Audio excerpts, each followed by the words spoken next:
اللہ الرحمن الرحیم اردو کہانیوں کی دنیا میں خوش آمدید۔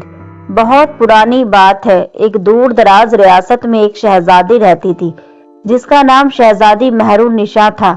مہر النساء اپنی خوبصورتی اور ہوشیاری کی وجہ سے مشہور تھی، مگر اس کی اصلی پہچان اس کے غرور اور تکبر کی وجہ سے تھی۔ وہ اپنی ریاست کے لوگوں سے بے حد محبت کرنے کا دعویٰ کرتی تھی، مگر حقیقت یہ تھی کہ اس کے دل میں اپنے عوام کے لیے عزت کم اور اپنی شان و شوکت کے لیے محبت زیادہ تھی۔ مہر النساء کے پاس ہر وہ چیز تھی جس کا ایک بادشاہ کی بیٹی تصور کر سکتی تھی: قیمتی لباس، سنہرے زیورات، عالیشان محل اور ایک خوبصورت باغ جس میں دنیا کے نایاب ترین پھول کھلتے تھے۔ مگر اس کے باوجود مہر النساء ہمیشہ یہ محسوس کرتی تھی کہ اس کی عزت اور شان کے برابر کوئی نہیں ہے۔ وہ ہمیشہ اپنے لوگوں سے فاصلے پر رہتی تھی اور انہیں اپنے قریب آنے کی اجازت نہیں دیتی تھی۔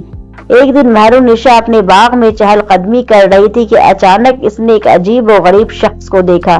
وہ شخص جو عام کسان کی طرح نظر آتا تھا، ایک پرانی سی ٹوپی پہنے نہایت سکون سے باغ کے ایک گوشے میں بیٹھا تھا۔ شہزادی کا چہرہ غصے سے لال ہو گیا۔ تم کون ہو اور میرے باغ میں کیا کر رہے ہو؟ شہزادی نے بلند آواز میں پوچھا۔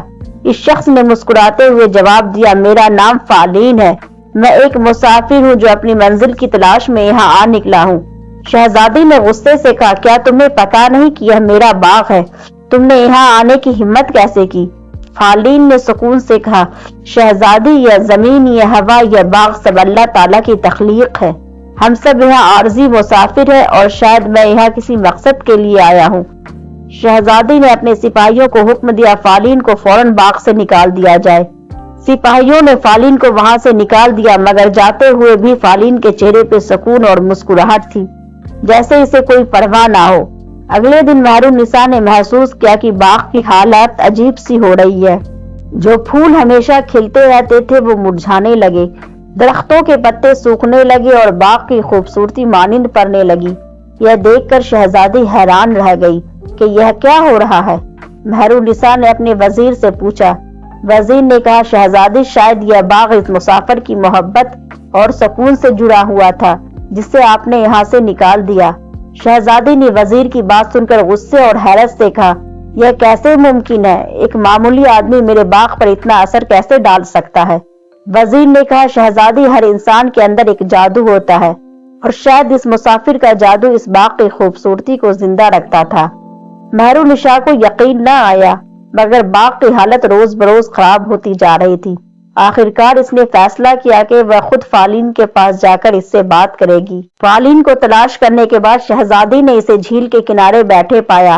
وہ پانی کی لہروں کے ساتھ کھیل رہا تھا اور سکون سے مسکرا رہا تھا۔ شہزادی نے کہا، تم کون ہو اور میرے باغ تمہارے بغیر خوش کیوں نہیں ہے؟ فالین نے مسکرا کر جواب دیا، میں ایک مسافر ہوں جو لوگوں کو ان کے دل کے اندر کا آئینہ دکھانے آیا ہوں۔ شہزادی، آپ کے باغ کی خوبصورتی آپ کے دل کی خوبصورتی سے جڑی ہوئی ہے۔ آپ کا غرور آپ کے دل کی خوبصورتی کو چھپا رہا ہے۔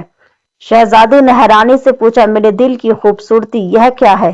فالین نے کہا، آپ کے اندر محبت، شفقت اور عاجزی کا ایک خزانہ ہے، مگر آپ نے اسے اپنے غرور کے پیچھے چھپا رکھا ہے۔ اگر آپ اپنے دل کو کھول دیں اور اپنے لوگوں سے محبت کریں تو آپ کا باغ خود بخود کھل اٹھے گا۔ فالین کی باتوں نے مہر النساء کے دل پر گہرا اثر ڈالا۔ اس نے پہلی بار اپنے رویے پر غور کیا اور محسوس کیا کہ اس کا غرور نہ صرف اس کے لوگوں کو بلکہ خود اس کی خوشیوں کو بھی چھین رہا ہے۔ اس نے اپنی زندگی بدلنے کا فیصلہ کیا۔ مہر النساء نے اپنے لوگوں کے درمیان جانا شروع کیا، ان کے مسائل سنے، ان کے دکھ درد میں شریک ہوئے اور ان کے لیے ایک مہربان حکمران بن گئی۔ آہستہ آہستہ باغ کی خوبصورتی واپس آنے لگی، پھول کھلنے لگے، درخت ہرے بھرے ہونے لگے اور ہر طرف خوشبو اور خوشی چھا گئی۔ ایک دن شہزادی فالین کے پاس گئی اور کہا، تم ٹھیک کہتے تھے، آج میں نے سیکھا کہ غرور انسان کے دل کو مردہ کر دیتا ہے اور عاجزی اسے زندہ کر دیتی ہے۔ فالین نے مسکرا کر کہا، شہزادی، آپ نے اپنا جادو پا لیا ہے۔ اس کے بعد فالین، جو شاید ایک انسان کے روپ میں فرشتہ تھا، ہمیشہ کے لیے وہاں سے چلا گیا، مگر مہر النساء کو ایک نئی سوچ اور نئی زندگی دے کر۔